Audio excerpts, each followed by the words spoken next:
All right, we are back. Here we go. That was very quick, Louis. Very quick indeed.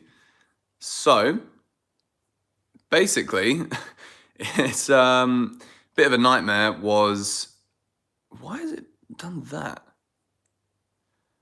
Okay, we should be in. All right, yes, people are coming into the stream now. Things you like to see. Oh, hello. That's not part of what the plan was there. Let me just tilt that back a little bit. All right, we should be good now. Cool. All right, so this is just like a little stream. Gonna sit here and just chat to you guys about all things Chelsea. If you do miss any of it, I'll be time-stamping everything down below. Basically, like the highlights of the conversations I'll put down below. We can talk about anything, really. I was going to do a video today, but for some stupid reason, I didn't turn my microphone on, which was a bit of a nightmare. So sometimes when videos go wrong, it's easy for me to just do a stream. So here we are.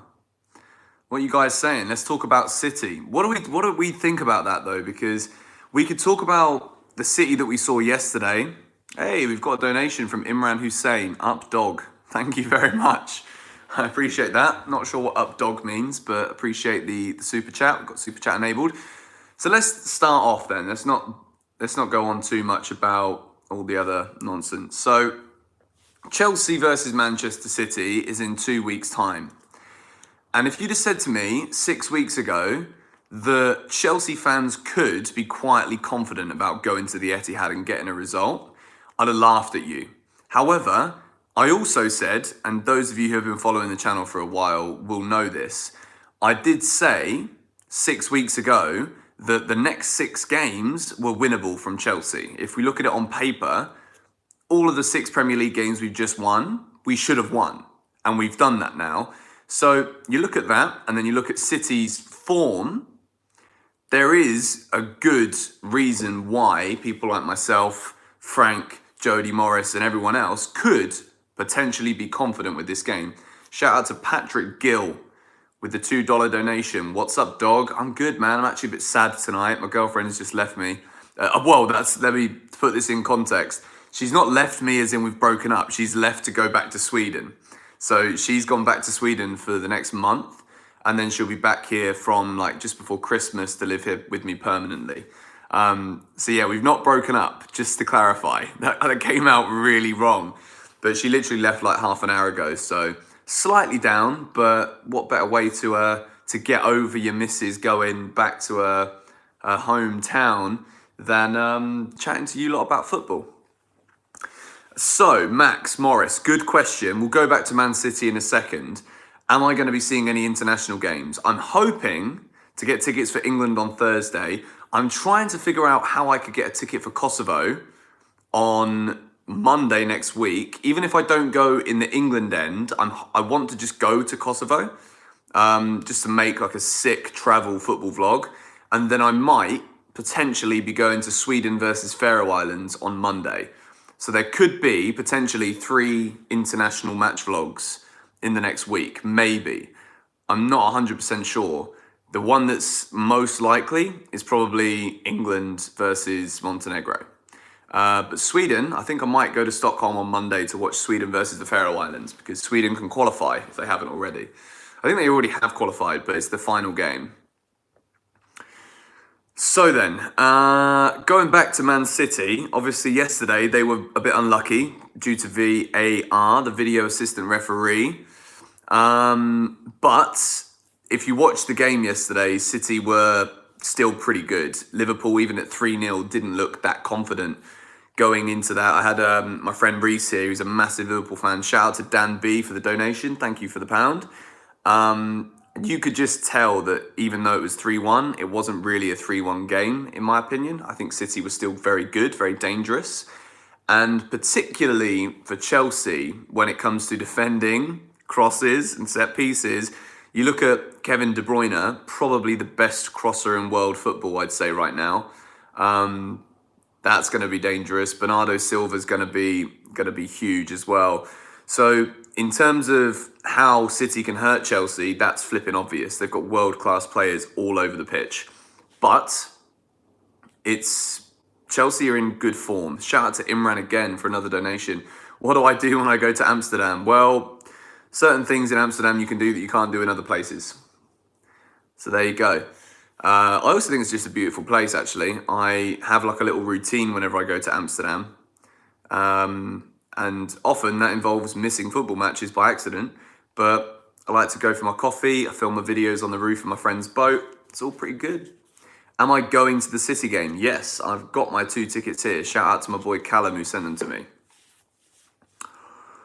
Do I think we need to replace Kepa in the summer? No, I don't. I think actually people get annoyed at my analysis of Kepa.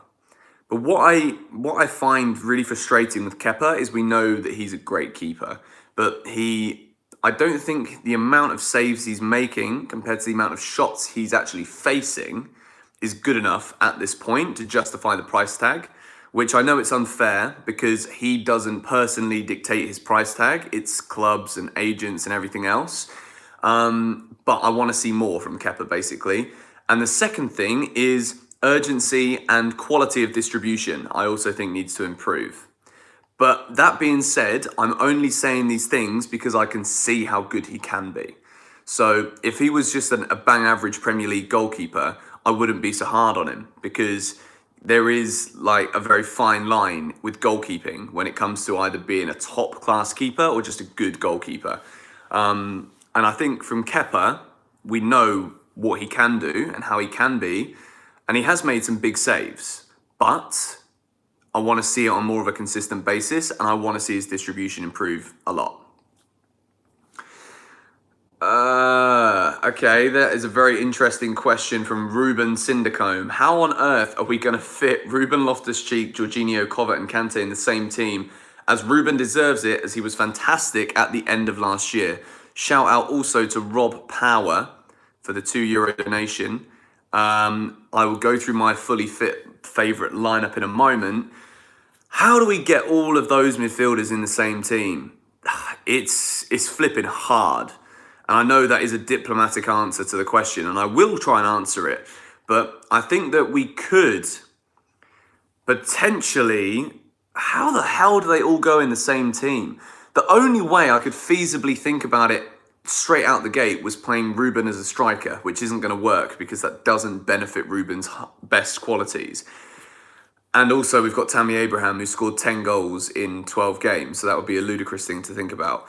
I personally don't think that all 4 of those players can play at the same time. I really don't. I think it's going to be, there's too much quality there, and I think that in order to fit them in, you'd have to sacrifice too much quality elsewhere. I just want to say, Adam Durrani, thank you for the donation. I appreciate that. Canadian dollars, thanks for the quality vids. Thank you. I don't know what I was going to say there. This is what, like a live video, it gives you so much more flexibility to see how often I make mistakes when I'm talking. But I think the best way we could do it would be, unfortunately, it would probably be at the detriment to Mason Mount being moved out of the team. So we could do like a 4-1-2-1-2, and we could see probably Jorginho or Kante playing in front of the defence with then Jorginho and Kovacic, I'd say. Probably, no, I think Jorginho in front of the defence if it's 4-1-2-1-2, and then Kova and, what's his face, Jorginho, with Ruben playing slightly more advanced. And then I also think with that, you could also see like an interchange between Ruben Loftus-Cheek and Kante going forward. But then what you have there is you've only got one more spot next to Tammy, which means that, you know, Mason Mount drops out the team, Pulisic drops out the team, Hudson-Odoi drops out the team. So that isn't going to work. It just wouldn't work because you need width. You need natural width in the team. Sam MCG says 3-5-2-1. It's flipping hard, and I think on paper Chelsea would look good with 3 at the back, but sorry, I did miss your donation. I apologise. I'm just going to go and get it now. Jorginho or Kante? Thank you for the donation as well. I don't know, man. Like, Jorginho is in such great form, and he brings a lot to this Chelsea team. He is the mechanic. He is the man, the engineer who makes everything work in this Chelsea team. You could see it in the first half. The way we missed Jorginho in that first half against Palace was just so evident because there wasn't any movement in the team. And Jorginho might not always be the man moving around because he's not the quickest player, but he's making sure that other players are moving around by telling them to do so and putting the ball on a plate for them in the positions in which he wants them to go. So we know how important Jorginho is to this team. But Kante is such a flipping world-class player that you can't ever feasibly come up with a good reason as to why Kante doesn't play in this team. So, in my opinion, despite how good he's been, the player at the moment who does miss out would have to be Kovacic. And again, it's very hard for me to say that and justify it, but I feel like I just did, kind of. It's flipping hard, man, and I'm going to do a video. I feel like I did this video a while back, but now that we've actually seen how flipping good Kovacic is, it's even harder and it's even more important now. And I think Frank, during this international break, is going to have so many crazy thoughts going on in his mind as to what's going to happen. Ben McMenamin says, what has happened to Jorginho? 1 minute he's crap, the next minute he's bloody Beckham. Do you know what? I think with Jorginho, it's very easy to kind of go down like this tunnel vision FIFA route and think like, oh, he's not very quick. And sometimes he loses the ball and can't track back and get it back. But he doesn't really do that anymore. He doesn't really lose the ball that consistently anymore. So I think the main thing for me that I've seen this season with Jorginho is the man can tackle. The man doesn't need to be fast because he's good. People aren't getting past him. That's the key thing right now. Before, people would run past him and then he wouldn't be able to get back and win the ball back. Now, people don't even get past him. So for me, that's the main thing with Jorginho, the passing range that we've known about, that we didn't really necessarily see. The pass for Tammy's goal against Watford was absolutely outstanding. And if you listen to the podcast I did with Alex Goldberg, we were basically comparing Jorginho right now to the Fabregas title winning season. And we're starting to see similarities between what Fabregas did during that season and what Jorginho is doing now. So yeah, it's an interesting, exciting time with all of these great players. But we can go into that. I'm going to stream for like an hour or so. So we've got plenty of time to go over all of these things. We can delve into different formations, all of that kind of thing. Where does Loftus-Cheek fit into the team? Well, I think the most natural way he comes in at the moment is to replace Mason Mount because, well, I don't even know, like, it's hard because Mason is actually doing really well. People are kind of scapegoating Mason Mount as a dip in performance because we feel like we can't say anything bad about Kovacic and Jorginho, which, again, like there's not really any need to do that. Ruben Loftus-Cheek knows. Wow, that's a big donation from Saban Tanda. £10. Thank you, buddy. Love the vids, my G. Big love from Canvey Island, Essex. Quick question. How do I think we'll cope with the inevitable dip in form? What I'm about to say really goes into that. I just want to get the donation as well from Reese. If we have so many players who deserve to start, who should we end up selling? We'll go into this as well. Don't think that I'm just ignoring the donation questions. I'll go into all of these things in the order in which you ask them. So Ruben Loftus-Cheek, in my opinion, is a really strong attacking outlet for Chelsea.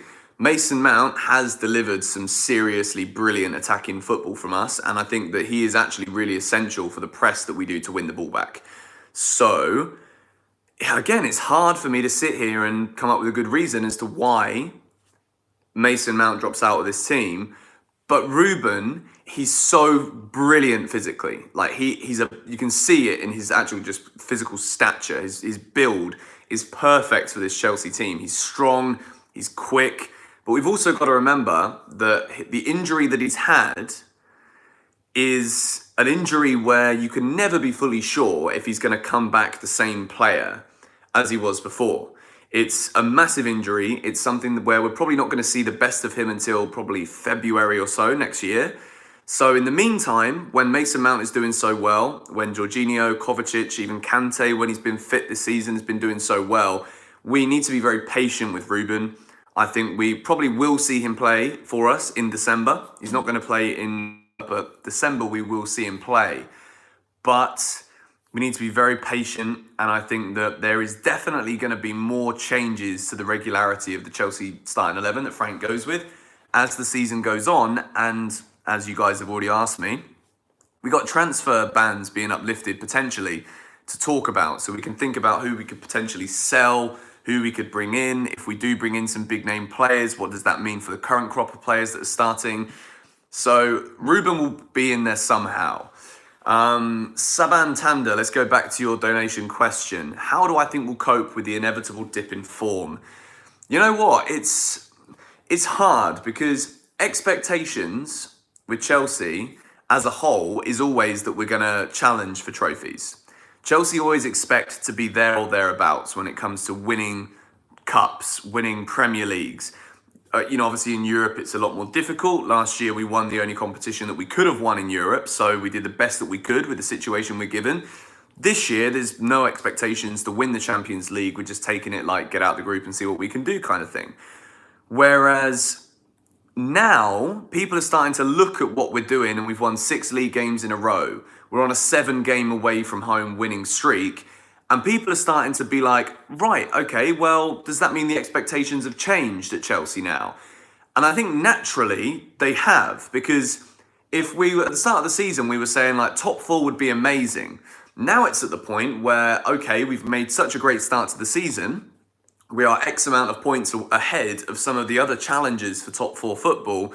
If we weren't to get top 4 from now, it would be considered a failure, you could say, because we are so far ahead of Arsenal. We're so far ahead of United. We're so far ahead of Spurs.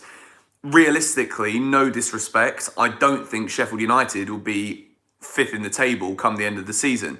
I don't think Brighton will have they've had a good start to the season, but they're not going to be there come the end of the season in the top 6. Wow, that is a massive donation from Neil Martin. I will definitely go into your question in a moment. Thank you so much for that donation. That's super kind.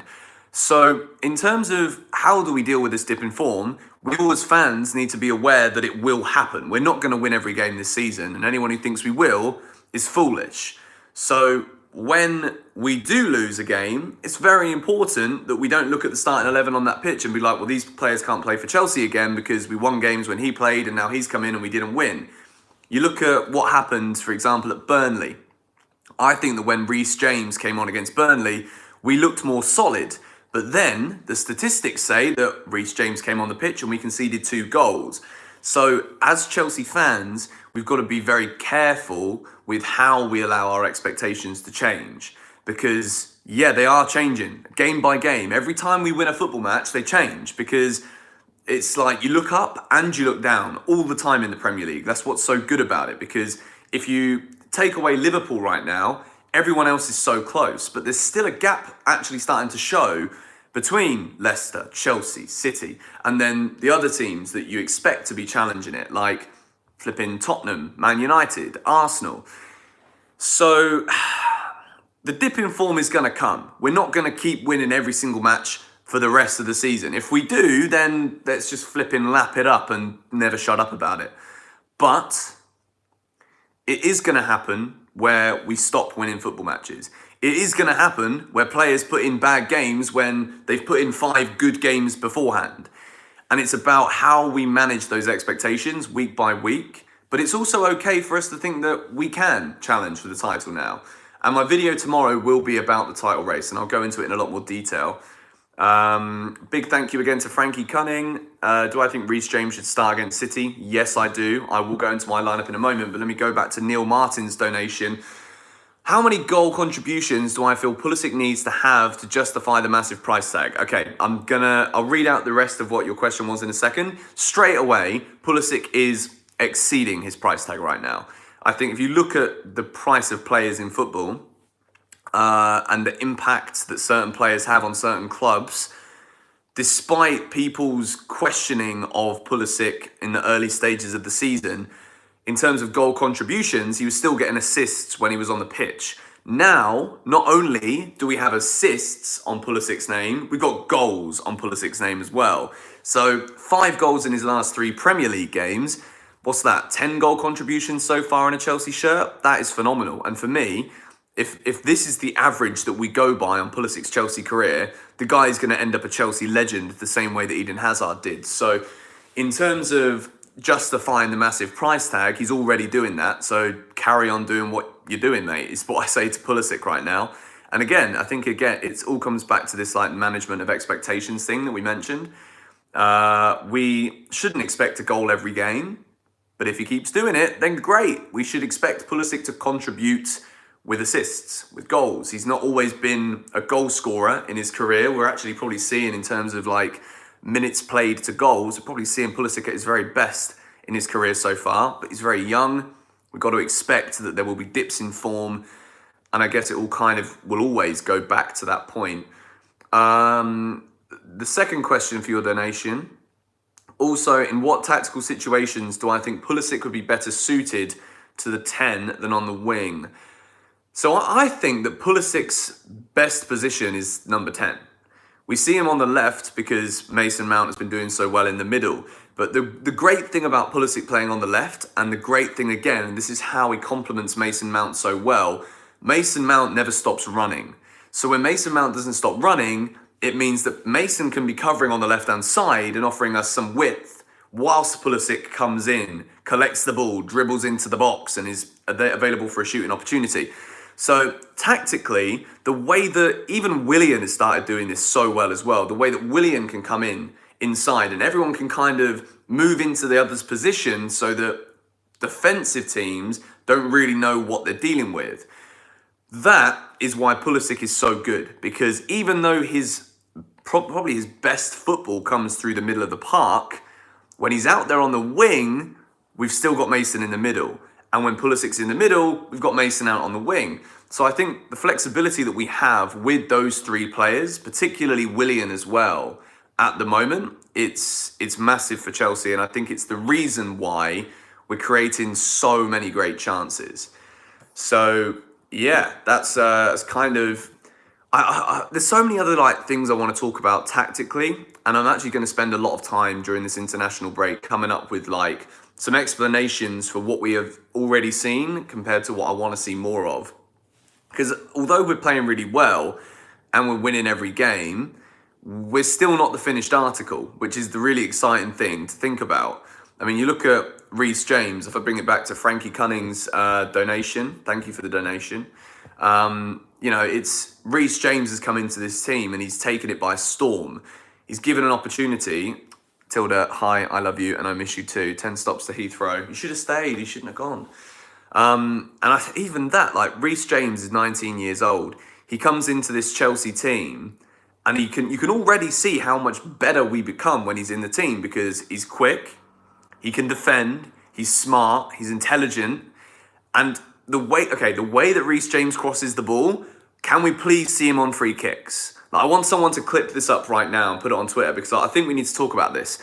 The way that Reece James delivers the ball, whether it's a moving ball or a static ball, he should be on free kicks, or he should at least be in the discussion. We saw it at the weekend where we came close from free kicks, but we didn't hit the target. So Reece James on the pitch, for me, he's a free kick taker, 100%. And I look at what he does, and I actually think he's very similar to Trent Alexander-Arnold in his attacking ability. I actually think he's better defensively than Trent. And, Trent Alexander-Arnold yesterday was absolutely sensational for Liverpool. And everyone's really excited about him for England moving forward. But I do think that Trent is actually, in his career, going to transition into more of a midfield-based player. And then Reece James can not only be Chelsea's right back, but he can also be England's right back as well. So, we've got 1,000 people in the stream right now. I want to say a massive thank you to everyone who's tuned in. We've been going for 25 minutes, and it doesn't feel like we've been going for any time at all, because it's just like natural for me to just chat to you here about all these things. So let me explain a little bit what Tilda and I did today. It was a really, really fun video, and it's my stupid fault for not turning on the microphone. So it was basically like I'd sing a Chelsea song and I'd miss out words, and Tilda would have to fill in the gap. And it was just brilliant. It was so much fun. and I stupidly didn't turn the mic on. So you would have seen that today, but that's why I'm doing a stream instead, because I thought I'd just catch up with you lot instead. When Tilda's on the way to the airport, and she's on the way to the airport now, and she's using up all of her phone battery to watch the stream, so isn't she a keeper? Okay. Wan-Bissaka over James. Do you know, I'm biased. You guys know this. Like, if I wasn't biased, I'd be an idiot. I'd be a loser. Why the hell would I not back my man? I think Reece James is absolutely unbelievable. Wan-Bissaka's very good as well, but I'm going to back Reece all day long. Chelsea fan from Thailand. Nice one. You've already lost 5%. Well, why don't you just plug in your USB on the, on the plane? Thoughts on what Jody Morris posted on Instagram today? I'm not going to lie, I didn't see it. Someone fill me in with what... I think it was something to do with Mourinho, from what I've seen on social media, but I've not really been on my phone that much today. I'm normally all over it on a Monday, looking at the fallout from the weekend. We can go over the weekend's games if you guys want to. But at the same time, it's Jose Mourinho. David Scott, welcome to the stream, mate. Good to see you in here. Hope you're not freezing too much right now. What do I think Chelsea lacks right now? I think at the moment we're in a very good space because there's a lot of depth in the team without us spending any money, which is amazing. And that is such a great problem to have. And the thing that we're missing, I do think, and again, Emerson is a very good left back, but in terms of having like a Chelsea left back for the next 5-10 years, potentially, if we're looking at Reece James, like there's no reason why he can't be Chelsea's right back for 10 years. My question was skipped over earlier. Reece, I'm sorry, mate. If you ask it again, I'll keep an eye on it right now in the chat and I'll answer your question for you. Appreciate the donation again. I think a world-class left back could be one of the things that Chelsea are missing. And again, that isn't to say that I don't support Emerson. I think Emerson's really good. But I think if we're looking at this Chelsea team for the future, I think this Chelsea team, honestly, we could win everything with this team. With the foundations that are being built right now, there's absolutely no reason why we can't win another Champions League in the next 5 years. There's no reason why we can't be Premier League champions again. And I've actually got a theory as to why I think Chelsea will win more Premier League titles in the next 10 years than any other team. And I'll go over that theory in a moment. Alexandro is being suggested in the chat from Super Ravens Fan 101. Teles from Rory Martin. Ben Chilwell as well. He's an obvious one that we keep getting linked with. Do you know what? I think the thing with Ben Chilwell is, imagine being a Chelsea... Okay, let's think hypothetically here. I'm an England fan and a Chelsea fan. Imagine how it would feel if England let us down in a major competition again, and then it comes back to Premier League football and we've got pretty much the whole England team playing for Chelsea. It would be sad, wouldn't it, really? But at the same time, even if we're looking at England, like, I see this England team winning a major competition. And you can call me deluded, you can call me crazy. Ever since I was born, people have been talking about England teams that could win things, right? I'm sorry, but I actually think that the golden generation is the current England generation that we are seeing come through now. I genuinely think that there's actually so much more balance to these England players now than there ever was in the Beckham, Lampard, Gerrard era. So, Euro 2020 winners, I hope so. I will be in London next summer. I will hopefully be documenting as many Euros games as possible. So yeah, Jose Mourinho, that was the comments. Yes, he made the comments yesterday on Sky. Mourinho saying that he's still worried about Chelsea. The thing with Jose Mourinho is, you often wonder if he's simply worried about Chelsea because he thinks that Frank Lampard could end up being a more successful manager at the club than he ever was, which Mourinho has been our most successful ever manager. So let's just not put the guy under the bus too quickly. But what Mourinho said, I actually agree with, because it's all well and good Chelsea beating the teams that on paper Chelsea should beat. If we don't get any results this season against any of the top 6 clubs, then there is a problem. And that is potentially a tactical naivety issue of having Frank Lampard as a manager, because it's all well and good outscoring Watford or outscoring Southampton or Burnley.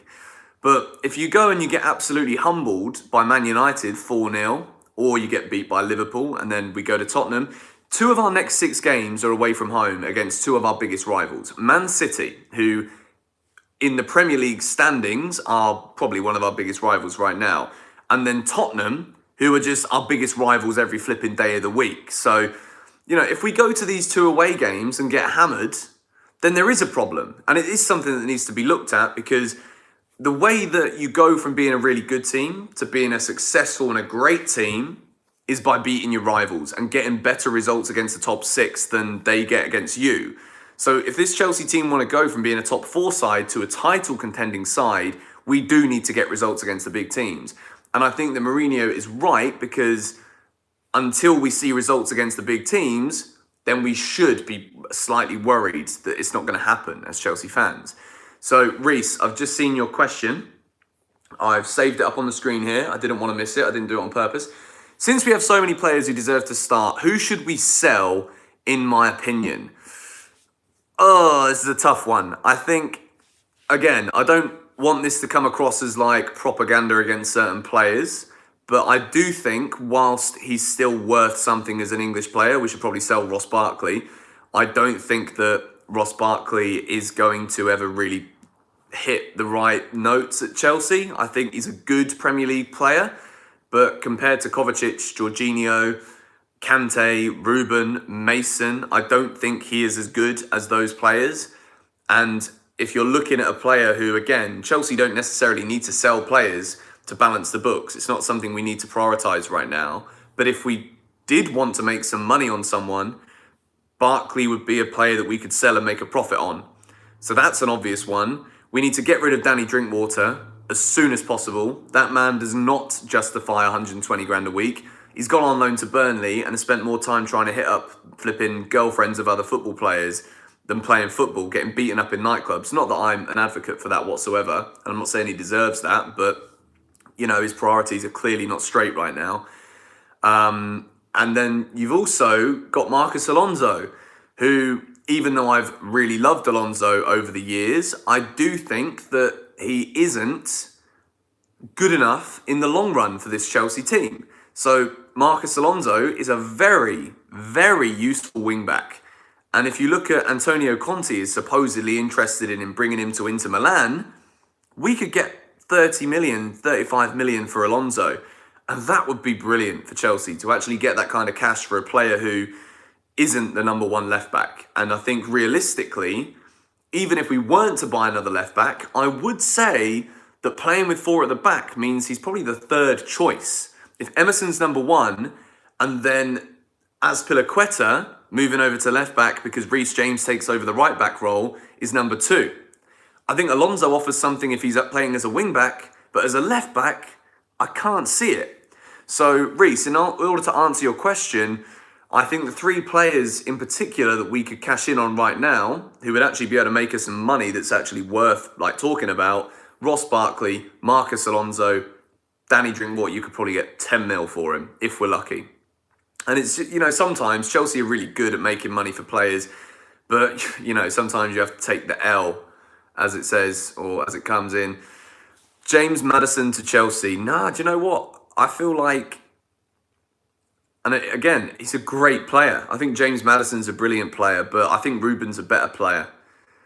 Baba Rahman is still technically a Chelsea player. Yeah, do you know what? Baba Rahman, he's never really been given a chance. He's also had injury worries. People are mentioning Giroud and Pedro. I think that, we're not going to get any more than 5 million for Olivier Giroud. It's been reported that Chelsea are looking for 5 million. I think the issue with Giroud is Frank Lampard will want to keep him at the club if possible, but you also can't keep a player who really does know that he's not got many years left and still thinks he can do a job. And let's be real. There's a good reason why Didier Deschamps always calls him up for France. He was one of their key players in their World Cup win. Olivier Giroud can still offer a lot to a lot of clubs. I just don't think in this Chelsea system or in Frank's system he's going to be the first choice. That is a crazy... Someone just said we should sell Zuma. Mate, I don't know if you're trolling or I don't know what the deal is with that, mate, but I think you're 100% wrong. on that one. We could probably get a lot of money for Kurt Zuma with his current form, but it's like we don't need to sell, so why would we? Zappa Costa as well, he probably should be sold. Bakayoko, man, it's annoying. We could probably get the money we paid for him back. With Chelsea's negotiating abilities, we probably could do that. So I think we probably should. Okay, so I think I missed a donation not too long ago. I'm just going to scroll back through now and double check because I've been talking for a long time. It's quite difficult to not get off the course too much. It's not even letting me scroll up. You guys are going crazy in the chat right now, which is awesome. Oh, Willian. Okay, let's talk about, do we sell Willian or not? I think the thing with Willian is I never want to talk about selling a player who's playing well. And I know with Willian, it's always been a case of form is a temporary thing with him. We never know if it's a purple patch or if it's going to be like, are we going to see this Willian for the next 18 months? I don't know. No one knows the answer to that question. In terms of how much money we can get for Willian, I think we probably missed the boat in terms of maximizing the sale value of Willian. I think we probably could have got 60 million from Barcelona about a year ago, 2 years ago. Now, he's 31 years old. 30 million, probably 40 million with his current form. I just think he's better to keep him in at this point. I think in terms of experience, he offers a lot. I think in terms of work rate, he's been absolutely fantastic. We've had a donation from Jonathan Trippy. Pulisic to Liverpool because of Salah injury. I'm guessing you're a Liverpool fan because this isn't going to happen, mate, unfortunately. Christian Pulisic is a Chelsea boy. He's Chelsea's Captain America. I think he's going to be a Chelsea player for many years to come. So thank you for your donation, but I'm not an advocate of Pulisic going to Liverpool, unfortunately, for you.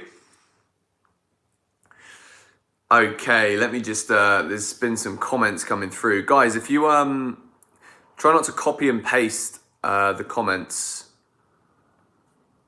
too often. I'm trying to get through as many as I can, but the chat is going. Marco van Ginkel, I've seen that name appear a lot and it's caught my attention because we've never seen this guy really given a chance at Chelsea. He's had some very unfortunate injuries. Again, I'm also seeing in the chat the Milinkovic-Savic link as well from Lazio. Very good player.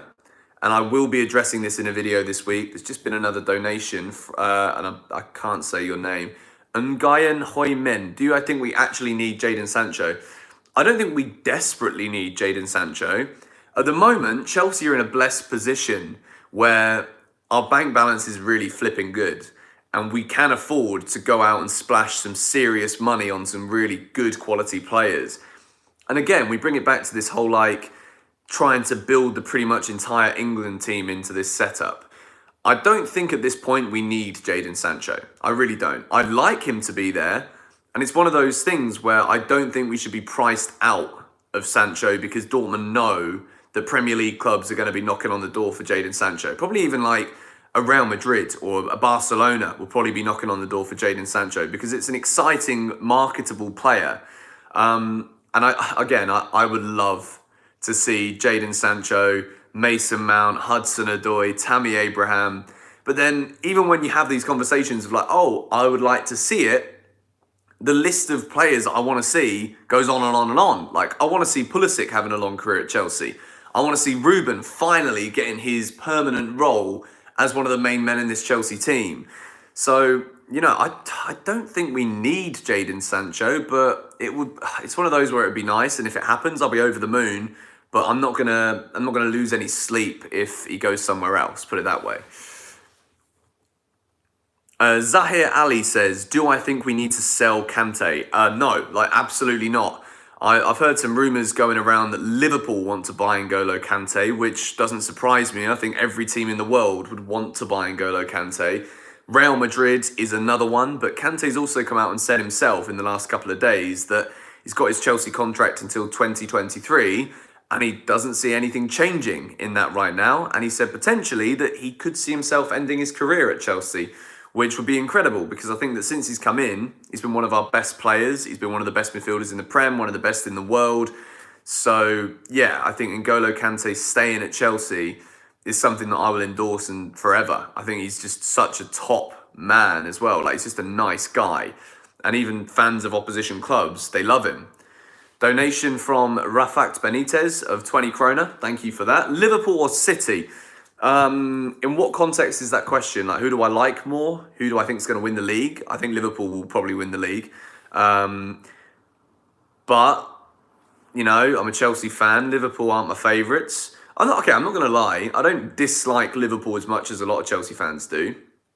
And I think a lot of that is because I know, personally, some very passionate Liverpool fans who genuinely love the city and love their club. And I'm like a very... I think I'm an emotional football fan. Like, even though I don't like Liverpool, I can understand why neutral fans might look at You'll Never Walk Alone on a Champions League night and be like, wow, isn't that something special? Like, yeah, I'm a Chelsea fan, and when we go to Anfield later this season, I will be singing Chelsea, Chelsea, Chelsea to try and drown that noise out. But, like, I don't know, like, for Man City, I was having this conversation with my mate Reece yesterday. I don't dislike City, but I want to dislike City. But I also feel as though they're just like, yeah, they've got a load of money and they've been really successful since they've had a load of money. But I can't see them as a massive rival because I just don't consider them as big of a club as a Liverpool or a Man United or an Arsenal or even a Tottenham. So, yeah, it's a weird one. But bloody hell am I looking forward to that one next week. I'm going to be going up there probably on the Friday night or maybe the Saturday morning since it's a late kickoff. But yeah, it's going to be mad. Recall Ethan Ampadu. Yes, I would recall Ethan Ampadu, not necessarily because I think we need him right now, but because the loan move to Leipzig has not been a good one for him. It's not, I thought when I saw that, I was like, great manager. They play some awesome football in terms of like the way it's going to help develop Ethan Ampadu from like a tactical awareness standpoint with what Leipzig have got going on for them right now. I thought it was going to be a genius thing. I thought it was going to be the best thing that could possibly happen. They play in the Champions League as well, probably going to get out of their group, but it's just not playing. And it's one of those where like, there's just been a big donation come in from Brooke Swint. Thank you so much for the $22 donation. It's very kind of you. I appreciate that. I just don't think Ampadu, I'd love to see Ethan Ampadu at like a Newcastle or an Aston Villa, somewhere like that. I think he's definitely good enough to play in the Premier League, but he's not going to get enough minutes right now at Chelsea because everyone's playing so well. So, yeah, it's hard. I'd like to see him recalled, but then sent out to a more meaningful loan. Just want to say a big thank you as well to Alpha Blade for the $10 donation. You guys, all of these donations are directly going to supporting this channel. So a massive thank you for that. Why not sell Willian and bring in Hakim Ziyech? Well, the good thing about Ziyech is he's not going to be as expensive as Jadon Sancho. And I'm not going to lie, I have not seen a player since Iron Robben with a left foot that good. Like, I'm telling you now, if you didn't see the Ajax game or you didn't watch the Ajax game, not only did you miss one of the best games of football ever, but Hakim Ziyech, man, he was probably the best player on the pitch, to be fair. And if you look at it on paper, he didn't score a goal, but that free kick that hit Kepa's face, bloody hell, was it good. Big thank you to Archie Butler for the £2 donation as well. Could I see Reece James covering in midfield if needed? Absolutely. I think he's definitely got the makings of a CDM. I think he's got the attacking abilities to be able to play a midfield role. But I also think he's very good defensively as well. When people are talking about Reece James at the moment, there is a big focus on how good he is at crossing, how good he is at getting forward, how he's very patient with the way he attacks. But defensively as well, he's very solid. So I think in terms of like maximising the most out of Reece James in the coming years, we'll definitely see him at his best at right back, I think. Thoughts of Hazard's performances for Real Madrid so far? He's getting better. I'm not going to lie. It was a slow start, and I think it can often be a slow start for Eden because he often goes away over the summer break and eats some good food, and then comes back a little bit overweight. But you know, we're starting to see his quality now. He was great for them the other day, and I think it's just a matter of time before the Eden that we saw for Chelsea last season is firing for Real Madrid. Does Kepa need competition? Yeah, but I also think with goalkeeping competition, you're never going to be able to keep two world-class goalkeepers at once unless you're paying them an astronomical sum of money. Like, you know, if I'm trying to think of a team that have got two really good goalkeepers. Well, you had the whole Courtois thing at Real Madrid. But yeah, I don't know, man. Like, I think Kepa will come good. I think at the moment, it's not been his best start to the season ever. But I think he will come good.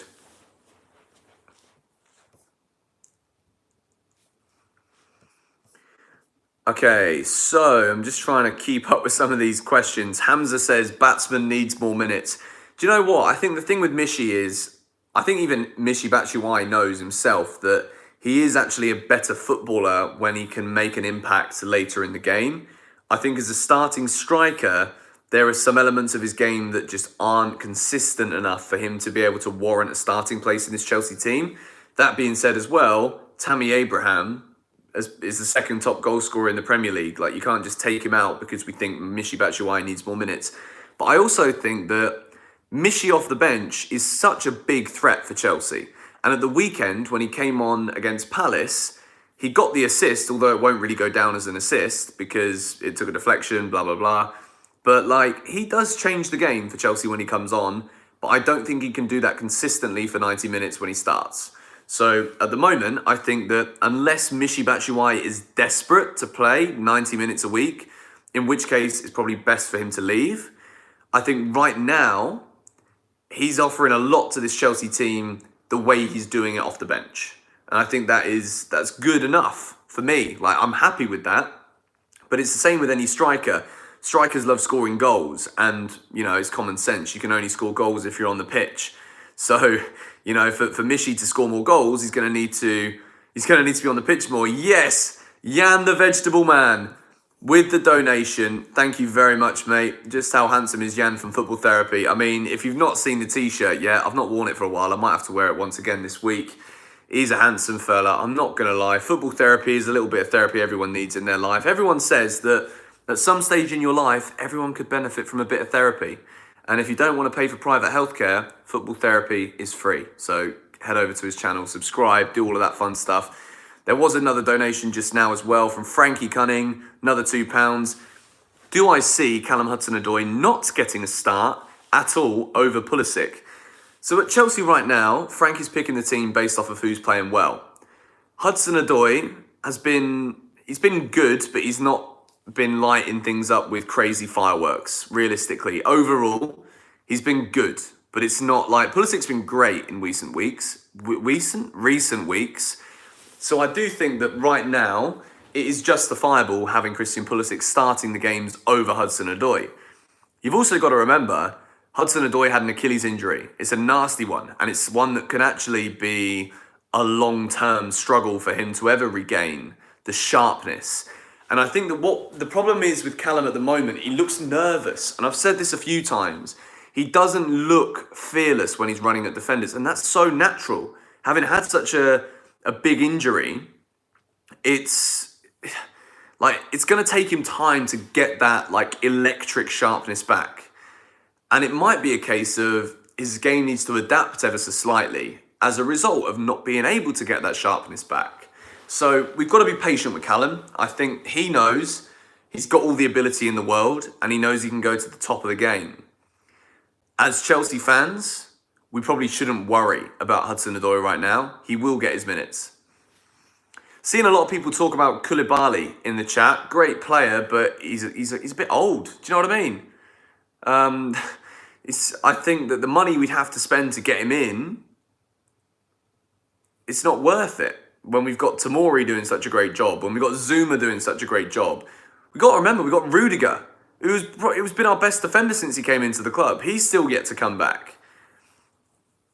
Ben Foster, oh, can we not? Honestly, that guy, man, Ben Foster, what a player. I mean, unbelievable. Just saw a question about Rudiger. As we're on the subject, we might as well... Reclaims says, could I see Rudiger making a good return and taking the place of Zuma or Tomori? Again, this comes back to what we just said right now about the way that Frank is picking this team. I don't think that Rudiger walks straight back into this team. Why not? Because Tomori has been so good in the left centre-back position. Zuma has been our best defender in the last probably 3 or 4 games. So he doesn't deserve to lose his place either. You've also got Rudiger, who, he can't stay fit for love nor money. So it's a risk putting him back in the team because he keeps getting little niggles. Someone's just said that Christensen's better than Tomori. I think that these are things that we don't know because we've not seen both of those players play enough to ever make that as like a statement. There's been a donation that I just missed there from Manab Banerjee. Thank you for the donation. Is Hakim Ziyech needed? No. This is the thing, like, in terms of Chelsea probably spending money on a world-class winger, it probably is going to happen because Pedro and Willian, they're not going to be Chelsea players for the next 5 years. They're just not. I think Pedro probably will be sold in the summer. I think Willian might be sold in the summer if we're looking to make some money from him. Otherwise, he'll probably sign a new deal and then he'll probably stay for another year. And we might get some money for him next year, potentially. But if we're looking at like the way Chelsea like to do business, I think that Willian is playing himself straight into a new contract. But like at the moment, I wouldn't sell Willian, which means that I don't think that a Hakim Ziyech kind of player is 100% necessary. I really don't. So, it's great to be linked with these kind of quality players, but I don't think it's 100% necessary. And I don't think that we will go in for someone, particularly in January. I don't actually, and I will talk about this in a lot more detail in a video where we can really focus on individual players a bit more. But like, I don't want us to go spending like stupid amounts of money in January because that's what you need to do. Like, teams don't want to sell, particularly if you look at Ajax. Like, there's no doubt they're going to be in a European competition come February, whether that's the Champions League or the Europa League.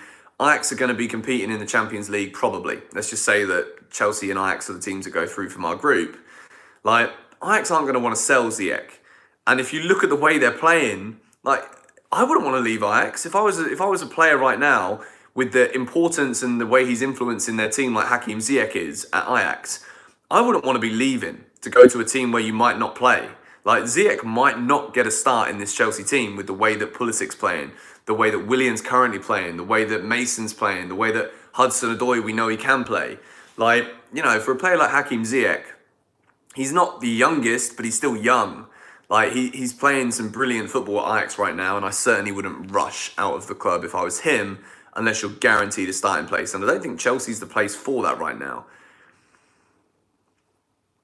Okay, what propaganda do we need to spread to get your channel up to KSI level and me fight KSI? That was unbelievable. We can talk about that fight if you guys want me to. Jan, thank you for coming in, mate. Appreciate the donation. Beer on me next time. Thank you very much. See you soon. JJ, unbelievable. What a man. Like, that fight, I was sat here on this sofa. I had a few drinks, to be honest, on Saturday night. And I was thinking to myself, it was one of those where I thought, if I was to go out in Shoreditch somewhere, I'd probably stay up a bit later. And then I was here and I was just sat like, oh, come on, like, am I going to last? And in the end, I didn't last. I passed out on the sofa and I missed the fight. And then I woke up and saw it on catch up. Flipping what JJ has done for the UK YouTube scene, like, so many people owe their careers to him. And even like myself to an extent, I was in the FIFA community for a long time. And the impact that guy has had on the whole YouTube scene in the UK is flipping credit to him as an individual, credit to everyone else around him. And he deserved to win. It was close. And I don't think he would have won if Logan didn't make the mistakes that he made with the illegal punches. But, JJ fights all the time to the end. So for that reason, I think he deserved it. Rodrigue Cal, thank you for the donation. Can we push Liverpool in the title race? Going to go into this in a lot more detail in a second. I did miss another donation from Harry. £5, thank you, mate. If Chelsea splash out on a player, would it ruin the dynamics of the special chemistry CFC have at the minute? So this kind of links into what I think we could do with the title race. So I'm going to put these two things together. So at the moment, Chelsea fans in particular, and this channel, I guess in essence, has been built off of this brilliant energy. And the brilliant energy is a result of the evident chemistry, right? That we're seeing from the players, the fans, the staff, Frank, whatever it may be. Like, we've spoken about it, no end. And if someone is bought in, I don't even think we consider bringing someone in who could potentially disrupt that chemistry. I think that Frank can see And we can see from the results in our league position right now that whatever we're doing is working, all right? So if we're going to go and splash 100 million on a Jadon Sancho, thing is with that, it's not going to negatively impact the chemistry of this team because, you know, Jadon Sancho is best friends with Tammy, he's best friends with Callum. Like all of these young England players, they are connected together because they've been playing together in the youth teams. They've been playing together for England in like the under 19s, under 17s, whatever it may be, under 21s. So all of these players that we're being linked with, even Ben Chilwell, for me, that is just like a natural progression for Chelsea to sign Ben Chilwell and for Ben Chilwell to sign at Chelsea as well. It's like players like that aren't going to disrupt this team. It's, you know, like the silly rumours we saw the other week, like Neymar. Like I made a video about it and the video did really well, but realistically, we're never going to sign Neymar. But that's the kind of player that I wouldn't want to come into Chelsea because I do think that this whole like chemistry thing, there is such a strong element of that that I think will be fundamental to the future success of this Chelsea team. And, you know, we've seen teams built before where there may not necessarily be the most world-class players all over the pitch, but because they have that chemistry and they have that connection and there is such a good feeling around the club, that in itself could be enough of a springboard for Chelsea to win trophies. So, you know, in terms of whether we are in this title race or not, we need to look at it from what it is right now. Yes, we are. Liverpool aren't the champions. They're also a side that are very well known for dropping points when it really matters later in the season. So, you know, I think that we need to keep trying to win games.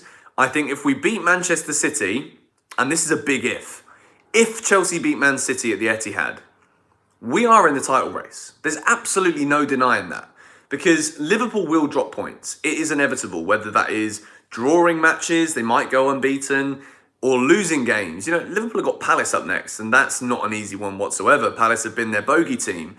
So, you know, I think it's Chelsea are in it. But again, it all depends on how everybody who surrounds this club balances their expectations week by week. And it needs to be that right now because we're on a very good run, and it would be very easy to look at this one good run and then say, well, we have to be in the title race now, otherwise it's a failure. But you've also got to look at the way we started last season under Maurizio Sarri, because you know, we started very well last season under Sarri, and then all of a sudden we played against a few big teams, and it's like it all went down the pan, and eventually we were kind of like scraping for the top four. In the end, it looks comfortable, but it wasn't. It just wasn't comfortable. We finished third because all the other teams around us weren't very good. That's the fact. In terms of the Europa League, that was great. That was a success. But with this Frank Lampard team, overall, it will be measured on the trophies that we win because Chelsea are an elite football club. But right now, we should just enjoy it for what it is. We're playing some really good football. It's exciting. Like even the draw against Ajax, we didn't win the game, but bloody hell, we're being entertained, aren't we? So, you know, like that's the kind of thing we need to be enjoying at the moment. We can't deny that we are in the title race. We're joint second in the table. Like, wake up. We might not want to believe it, but, you know, there is potential with this Chelsea team, and that is the key word right now. Potential's one thing, but when you're actually delivering in the moment as well, it's a good reason to get excited. Seeing a lot of people spam FIFA 20 Chelsea career mode.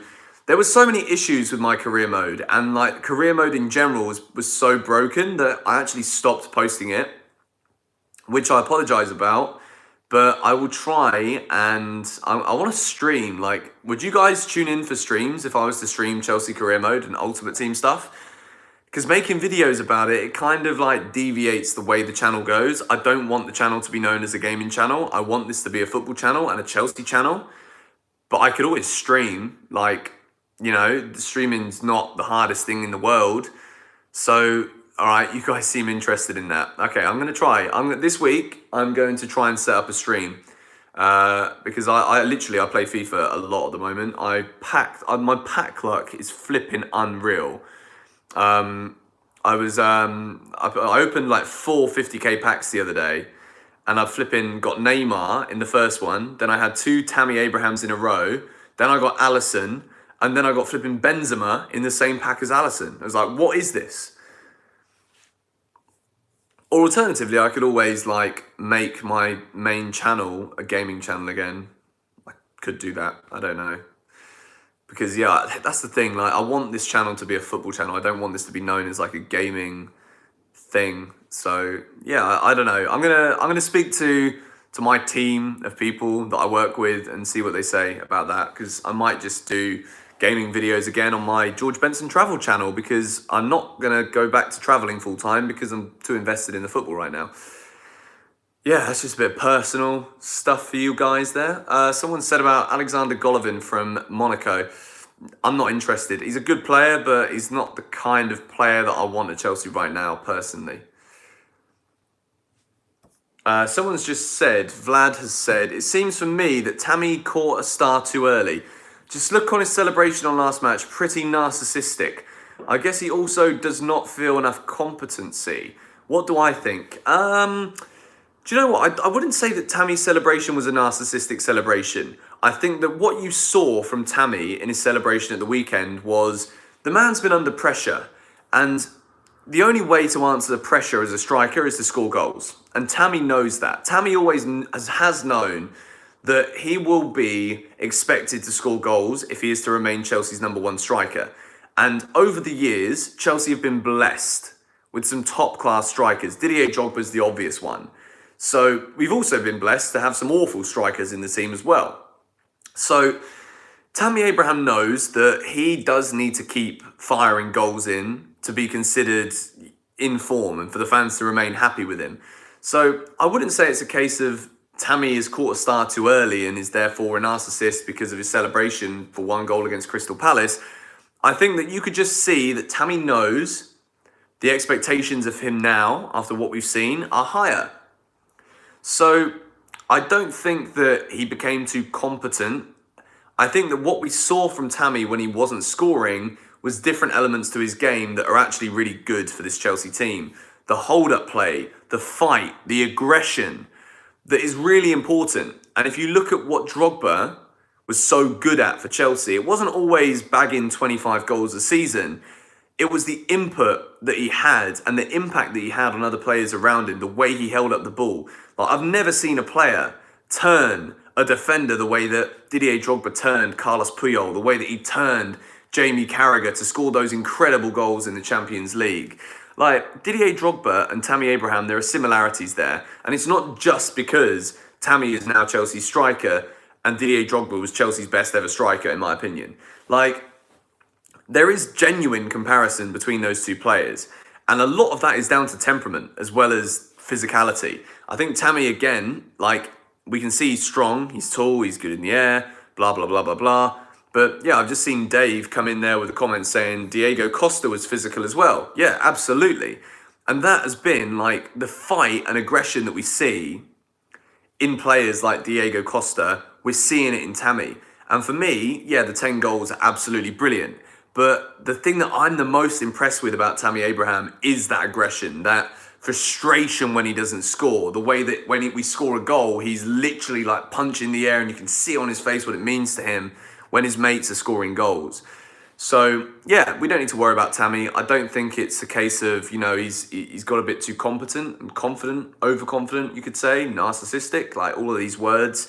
It's definitely not that. I think that would be a very, it's a negative opinion that doesn't need to be held.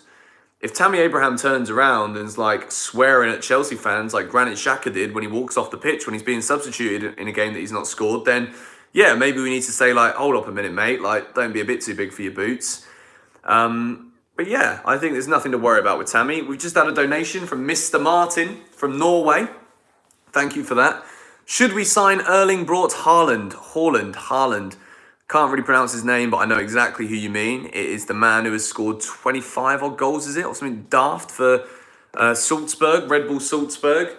So if you look at the way Salzburg play, it's a tactical system that is basically like setting up tap-ins for Haaland every single game. And it's never a guarantee that when you're playing in a system that is literally built around you, like The reason Salzburg are doing so well and he's doing so well at the moment is because their entire system is built around feeding him as a striker. It's not always going to be that case in any club that he goes to. And obviously in this instance, we're talking about Haaland signing for Chelsea. I don't see him bagging more than what Tammy's done so far, if I'm honest. I really don't. And I think it could be one of those where he could sign for another big club in Europe and then everyone's like, damn it, I wish we went in for him. And Chelsea's an attractive place to go. Like, if you're looking at where you'd want to move to in London if you're a young striker, you look at London and it's like, blimey, I'd love to live there. Chelsea, very successful club, going in a very good direction. It's an attractive place to be right now. Champions League football, if we're looking at the way it's going at the moment, probably Champions League football next year as well. So I think it's a move that the player would be interested in. I just think that, you know, everyone's getting a bit carried away by the great goal scoring tally that he's got. And, you know, it's not a guarantee, considering we don't play the same way as RB Salzburg do. It's not a guarantee he's going to deliver that level of goals at Chelsea. I'm seeing a lot of people in the comments section as well now saying about Timo Werner. That's a player I really like. I think he's a great striker. He's quick, he's strong, he's a goal scorer. I think he would be a good player to bring in. But again, like, I'm happy with Tammy at the moment, man. I think that if we look for the future, we probably do need another top draw striker. Mishi might want to leave. Giroud's probably going to leave. We do need to bring in another world-class forward. And Werner is definitely someone I'm interested in, if I'm honest. But yeah, we've also got to remember that the transfer ban might not be overturned. So, you know, these are all hypothetical things. We're talking about signing players in January. I've already given you my thoughts on signing players in January. I think it's often a place where you pay above the odds for the player because it is January and teams often want to bring someone in as a replacement. So yeah, it's a tough one. It is a real tough one. Telles or Grimaldo. If I could pick one of those two, I'd pick Telles, but I'm more on the Ben Chilwell bandwagon if we're looking to buy a left back, to be honest. Kovacic or Jorginho, I think they're two different players, but I think together they complement each other so well. I'm seeing people talk about a football manager save with Chelsea. Yes, like I'm definitely going to do it one way or another. I need to think whether I want to stream on YouTube. Do I want to go back to Twitch? I've got like 60,000 followers on Twitch, which I might just go back to streaming on there. There's always Mixer. I don't know, like there's definitely options. I've got a lot of, particularly in international breaks, I've got a lot of time right now. Like making these videos is my full-time job at the moment. So I've definitely got enough time to make some footballing content, whether that's FIFA, Football Manager. I don't know, man. Like it's a tough one. Izzy Brown and Lewis Baker, Daniel Gobi has asked. Do you know what? Like, I just don't think they're good enough. You know, I think we're seeing the young players now that are coming through that Frank thought were good enough and we're all being proved right. Personally, I don't think Lewis Baker's ever going to be good enough for Chelsea. And, you know, he's been around for a long time. But, nah, not for me. Why do I support Chelsea, says Connor. My dad was a massive Chelsea fan. The only reason he stopped going to games home and away was because I was born, which is good, really. Like, not leaving my mum at home to look after me on her own. So, yeah, my dad stopped going to Chelsea when I was born. And obviously when I was born into a Chelsea family. So that is why I'm a Chelsea fan. Tino Angerin, yeah, I'm impressed by Tino. I've watched a few of his games for the youth teams. He's a very physical player. He's very strong. He's got great technical ability as well. I think he could be a real good player for Chelsea in the future. But again, he's very young. And I think that the next step for him would be a loan move. I think we're probably like 2 or 3 years away from seeing Tino break into this team. What about Sancho? I've gone over Sancho a lot. I've actually even done a video on the channel where I talked about Jadon Sancho. Jeremy Boga, he's a man who's absolutely killing it at the moment, which I'm happy to see that because he never really got the opportunities at Chelsea. Kai Havertz, good player. But again, this is hard because whenever I look at a player that I would be excited about signing for Chelsea, I also think about the current players that we've got who could also be those guys for a long period of time. All right, guys, I think we're going to wrap this one up now. We've still got nearly 1,000 people in the chat. So if you guys could do me a favor, if you haven't yet hit the like button on this stream. I've been going for 70 minutes and I've not asked for you guys to like the stream whatsoever. So if you could hit the like button on the stream, that would be absolutely incredible. And then I can get around to timestamping some of the important conversational topics so that if people are coming back to this stream, I'll keep going for a few more minutes. Let's put it that way. But if people want to come back and watch anything, then they can. So yeah, hit the like button on the stream. That would be very much appreciated. Mario Pasalic, currently playing at Atalanta. He's actually doing really well, to be fair. He's a good player. Conor Gallagher as well is another one that is coming in. We just had a donation from Luke Smith. Jamie Cummings, maybe Chelsea keeper, other youth. Yeah, Jamie Cummings. I've not seen that much of Jamie Cummings. But from what I've heard, everyone really does back him as a decent goalkeeper. But, you know, we spent 70 odd million on Kepa. And, you know, we bought him for the future. Goalkeepers can play until their mid-30s, late 30s, some of them. So, you know, we didn't spend that money on Kepa for him to be losing his spot. But it's always good to have backup. And obviously Jamie Cummings has come up through the youth. And I think he could be an option for the future. But again, it would be crazy to even consider anyone like Jamie Cummings coming in at the moment to replace Kepa. It's just not going to happen. How long will Frank Lampard last? How long is a piece of string? Football is a weird thing. It changes all the flipping time. And at the moment, I do have dreams of a Super Frank Lampard Chelsea dynasty. But football's fickle. Things change all the time. For example, if we look at this season, when Man City, if they don't win the league, they're just going to go and spend 300 million again and buy it again for next season. So, yeah, there's a lot of variables that are not going to be within our control to keep Frank Lampard at Chelsea. The good news, in terms of why Frank could potentially build a dynasty and stay at Chelsea for a very long time, the good news is it's his dream job. It's not like he's going to the Chelsea job as a stepping stone to go to Real Madrid or to go to Barcelona or anywhere else. You know, Frank Lampard has got his dream job in his second year of managing, which is unbelievable.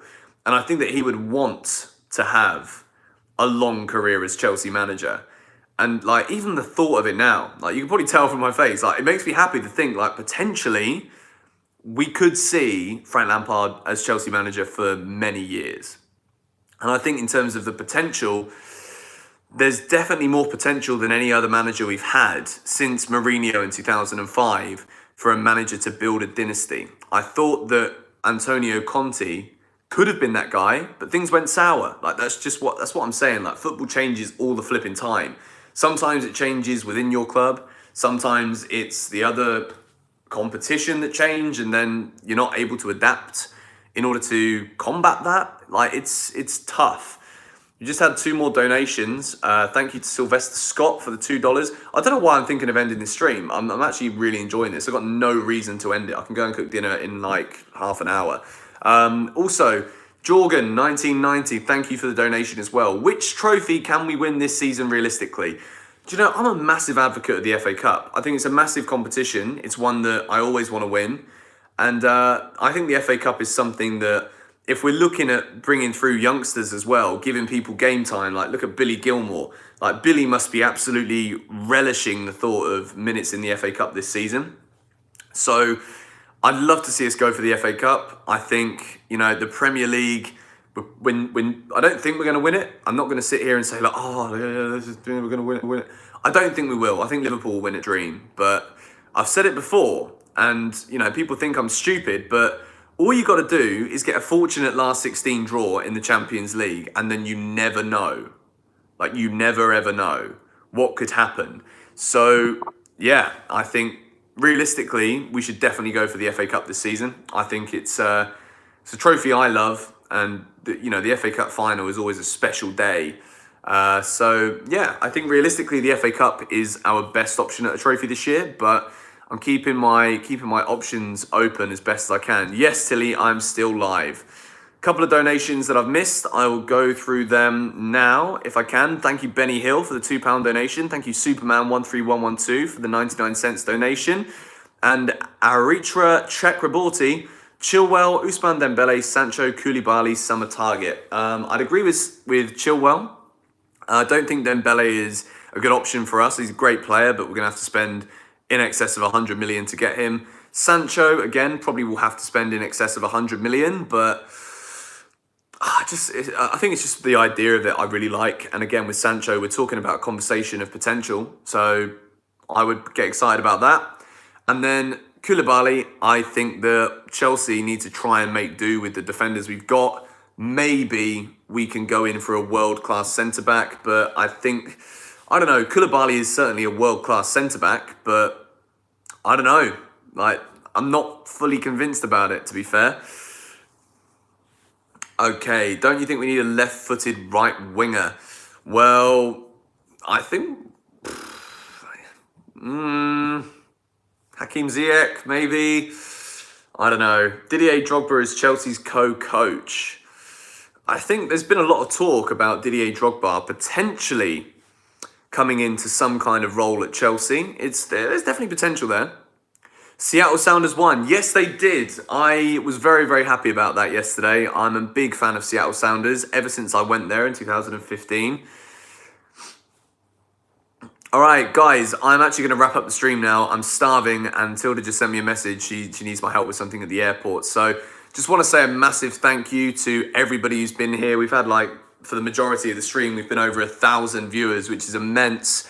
Considering we're not reacting to any game, this is literally just a stream to chat to you guys. Massive thank you for all of the donations from everybody. It's really, really helpful for the channel. I literally put the money straight back into improving the videos and stuff. Following Chelsea is not the cheapest thing in the world. I would try and do it whether I was making videos or not, but this is now my full-time job. So it doesn't feel like a job, but you guys know what I mean. If you haven't hit the like button on the stream yet and you're still sat here watching the tail end of it now, hit the like button if you can. See if we can get it to 1,000 likes. And thank you guys so much for tuning in. I hope you've all had a great day. I hope you've enjoyed this. I will work on sorting out a Football Manager stream or a FIFA stream or both at some point this year. T-shirts. I'll think about doing some GBFC shirts. It's something I'm thinking about, but we'll see. Yes, it will be posted on the channel. I'm going to try and timestamp everything. So if anybody has been watching the whole time and you have wrote anything down about conversations, timestamps, let me know in the comments. Love you guys. Thank you for all the support. And I'll see you tomorrow with a brand new video. Catch you all later.